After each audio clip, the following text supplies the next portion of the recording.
Меѓувреме велам добро утро и за првиот гостин во студиото. Фокус ќе ни бидат младите, ќе ни бидат студентите. Професор доктор Ратко Дуев ќе биде наш соговорник следниве 15 минути. Добро утро и добре ни дојдовте, професоре. Добро утро, благодарам за поканата. Започнува за кратко новата учебна, односно се извинувам, академска година. Помина првите уписни рокови, па редно е да го поставиме прашањето до каде сме, што сме сработиле во однос на бројката на студенти и колку сме ги анимирале нашите млади да останат дома. Една статистика вели дека во моментов, сега не можеме до студент да кажеме точно, но околу 3500 македонски студенти имаме во Словенија. Јас ова го видов и како еден аларм, малку повеќе и погласно да зборуваме на овие теми. Како дојдовме до ова бројка? Што според вас стои зад овие статистики кои што од година во година ни се зголемуваат? Јас долго време опоменував дека всушност она наша политика која што се базира, не би сакал да се почувствуваат загрозени кон пензионерите, како гласачи стабилни, дека занемарувањето на младите всушност на некој начин ќе доведе, ќе загрози опстанокот на самата држава. Ако ги погледнете бројките во изминатите години на живородени од 90-та година, потоа последнава година ќе забележите еден огромен пад. Значи падот на наталитетот, имиграциите си го направија своето. Значи ние минатата година имавме 16.000 матуранти за 27.000 слободни места.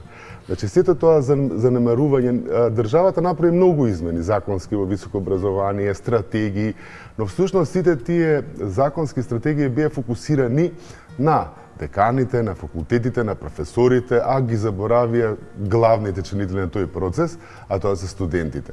Ако го прочитате Законот за високо образование, вие ќе го забележите тоа, бидејќи студентите речиси никаде ги нема, туку само се во оној дел за студентско организирање и тоа да се спречи некаква манипулација, тие се бираат на имат едногодишен мандат и на некој начин самите закони го задушија тој студентски живот кој што ако прошетат низ кампусите речиси и не постои.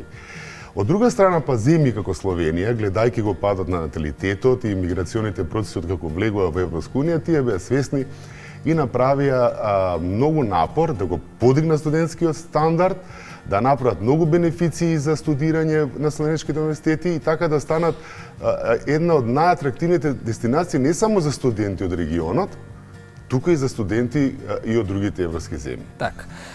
Го споменуваме студентскиот стандард. Нема да поставам прашање колку влијание има, туку какво влијание има и дали тоа нешто значи за институциите, дали имаме некои поместување во однос на студентскиот стандард, тука мислиме сместување мензи, можност за работа, културен живот и уште многу други фактори кои што влегуваат тука. Па мораме да бидеме искрени, јас секогаш зборувам да погледаме вистината во очи. Направени се некои обиди како субвенционираниот студентски оброк, потоа бесплатен јавен превоз за студентите, но речиси тоа е многу малку ако споредиме со тоа што го прават другите земји, бидејќи знаете високото образование е круна на општеството и од тоа високо образование ви зависи не само развојот на самото општество, туку и обстанокот на самото општество, создавате високо квалификувани кадри кои што понатаму со иновации и не само со работа придонесуваат за општиот развој на заедницата. Проблемот е што ние многу малку направивме. Позитивно е што се донесе законот за работа, привредена работа, кој што возможува на 20 мај, дури оваа година се донесе тој закон за кој што ние апелиравме долго време, кој што возможува студентите законски, сезонски да работат во времето кога немаат настава, но тоа развиените универзитети го направија многу поодамна. И ако ги погледнете рекламите за словеничките, мислам, не би сакал да видите тенциден, но намерно ги кажувам словеничките универзитети, бидејќи најголем дел од нашите студенти избираат да студираат таму, а мотото гласи студирај, работи и живеј во Словенија. Значи, сето тоа подразбира дека ви нуди еден богат студентски стандард, кој што е приличен за младите студенти, значи преку студентски специализирани сервиси можуваат на нивните студенти да работат, имате бесплатно студирање, секако доколку го положите приемниот испит, значи тие бараат квалитет, не може секој да студира, и од друга страна преку работењето, преку тие студентски сервиси кои што имаат универзитетите, тие можат на некој начин да се самофинансираат и на некој начин да не бидат на товар на своите родители. Уште една причина е она што за жал показателите покажуваат за сите анкети во средните училишта дека всушност 80% од младите го гледаат животот надвор од Македонија, така што ја гледаат и можноста преку тие универзитети да полесно мигрираат во западните земји. Добро, до голем дел од младите и при гостување, кога сме разговарале тука во студиото, дали средношколци, дали студенти, за жал дојде време да не зборуваме за некои по-големи работи, кои што им недостасуваат, туку велат превоз не имаме како да стасаме до училиште или до факултетите. Тоа го зборуваме сега во 2025 година, но ајде малку да бидеме оптимисти. Има ли некој друг пример, ете, освен Словенија, некоја друга држава која што ги имала истите предизвици како нас и во однос на студентскиот стандард и слично, но некако успеала да се издигне од тоа и да извлече некоја добра поука, за да денес биде пример, од каде што и ние може да извлечеме поука, бидејќи Словенија веќе не ја гледам како таква држава, бидејќи народот би рекол светлосни години е напред. Имаме ли некоја земја во окружувањето која што е поблиско до нас, го имала нашето искуство и нашите предизвици, но некако денес успеала да биде добар пример. Кога велам добар пример, мислам не само на зголемување на бројот на студенти од дома, туку и на привлекување на студенти од надвор. Па да не одиме нели подалеку да се споредуваме со Германија, која што сите европски земји ги имаат тој проблем и на некој начин прават многу обити да го подигнат студентскиот проблем само кај нас, така. Да кажеме, Хрватска неодамна заради истите причини почна да ги презема тие активности кои што се случува во другите европски земји. Така што исто така и Хрватска ги прифати македонските студенти како сопствени студенти со последните измени. И Хрватска во борба за студенти, гледате, го намали субвенционираниот оброк, студентски оброк на околу 50 денари, 0,86 евра, на некој начин да им парира на останатите универзитети, се со цел да привлече повеќе студенти од соседните земји. Потоа ве гледате и во Бугарија, исто така каде што македонски студенти може да студираат бесплатно.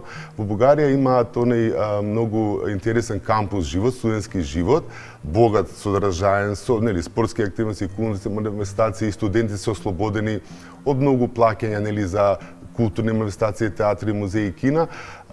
Сакам да кажам дека сите земји веќе преземаат многу мерки за да го спрешат одливот на високо квалификуваната работна сила и да го подигнат студентскиот стандард, не само за своите сопствените студенти, бидејќи сите се соочуваат со проблемот на миграција и падот на наталитетот, туку и да привлечат и студенти од регионот. Така. Која е тука улогата и на приватниот сектор, на невладините организации во поддршка на студентите како стипендии, инфраструктура, услуги? Можеме ли тука сите да се вклучиме или само треба да очекуваме? Ние во законот постојат нели тој одбор за соработка и доверба со јавноста, кој што е проформа, или центри за кариера, кој што ако направите анализа ќе видите дека всушност заради сите проблеми ниту може да функционираат. Во сите развиени земји ќе забележите дека компаниите се надпреваруваат кој повеќе да вложи во високото образование, на тој начин преку студентските сервиси да обезбедат квалификувана работна сила и на некој начин и самите студенти да ги подготват за време на студирањето, да штом дипломираат бидат подготвени за работа. Кај нас изместена е она главна нишка која што ги држи современите општества, нели оној што велам јас свет триаголник, високо образование, држава и заедница. Бидејќи постојано кога слушаме во медиумите, бизнис заедница се издвојува од заедницата генерална, нели тие бараат високо квалификуван кадар, но без ништо да вложат. Тоа во светот не се случува. Бизнис компаниите имаат општествена одговорност и тие вложуваат, донираат во високообразовните институции, бидејќи ние мораме да разбереме дека образованието е столб на секоја држава. Зошто? Нели постојат дебати дали е здравството или образованието, да им биде појасно на гледачите, но вие не можете да произведете доктор или инженер без да имате градинки, без да имате основни училишта, без да имате гимназии и дури квалитетни универзитети за да го добиете тој профил.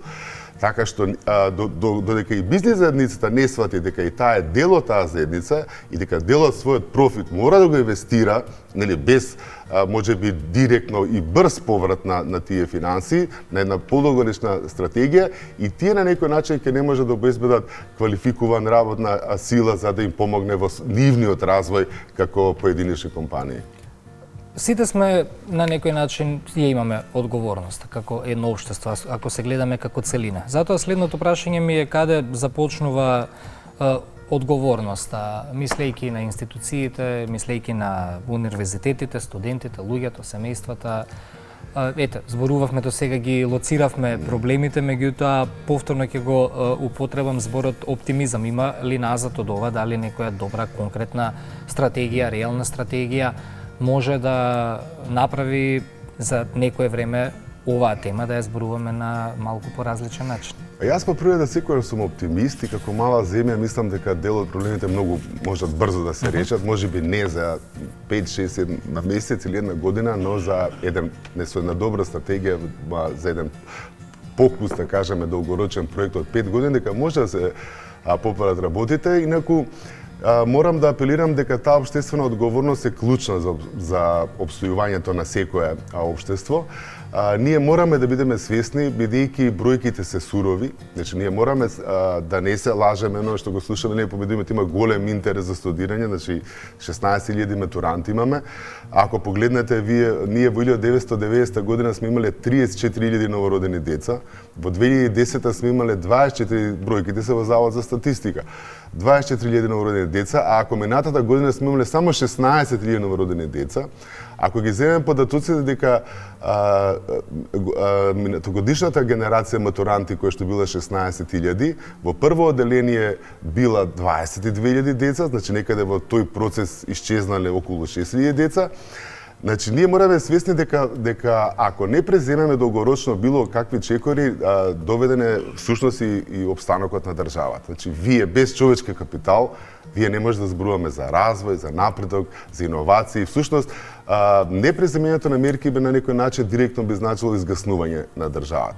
Затоа ние мораме да бидеме свесни дека мора сериозно да се работи на овие прашања, затоа што во спротивно може би не го чувствуваме денеска, но наскоро дел од компаниите веќе го чувствуваат, нели?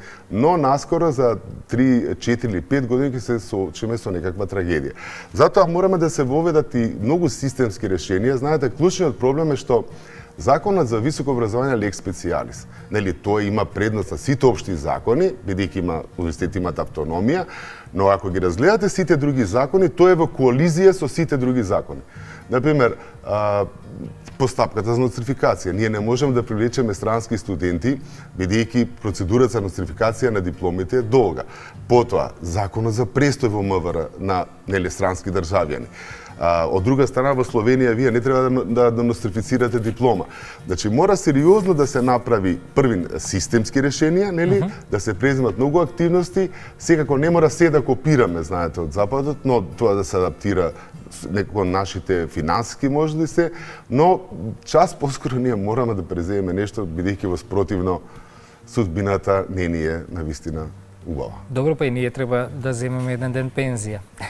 Тоа е најголем проблем, кој ќе плаќа пензија за нас. Кој ќе плаќа пензија, Сакам само едно прашање, ако јас стално го повторувам на моите студенти, сеќавате кога беше пандемијата, препораката на СЗО беше првин да се вакцинираат највозрасните, бидејќи нели тие се најзагрозени, а јапонските здруженија на пензионери тој предлог го одбиле, тие предложиле први најмладите, бидејќи тие им возможуваат на постарите да земаат пензија. Ама јапонските. Добро, имаме од каде да земаме позитивни примери, секако имаме шанса кога зборуваме за студентите, за младоста, за се поголемиот нивен интерес да студираат надвор, имаме шанса да ги промениме работите. Мислам дека беше време да ја отвориме оваа тема и најмногу поради се поагресивниот маркетинг кој што го има во нашата земја, а ни доаѓа од другите држави кои што ги бараат нашите студенти. Јас гледам дека од година во година е се поагресивен и поагресивен. Веќе не е само на социјалните медиуми, веќе имаме и на традиционалните медиуми, и во самите кампуси. Така да се надеваме дека побрзо ќе се освестиме. Исто така како ги следите на социјалните медиуми на Европска унија, тие преку European House ги рекламираат стипендиите на своите универзитети. Да, од универзитетите од Европската унија. Професоре, благодарам, верувам дека оваа тема се зборува гласно и помеѓу вашите колеги на самите факултети и на универзитетот, па сите заедно ќе ги промениме нештата. Благодарам многу за гостувањето. Благодарам за поканата.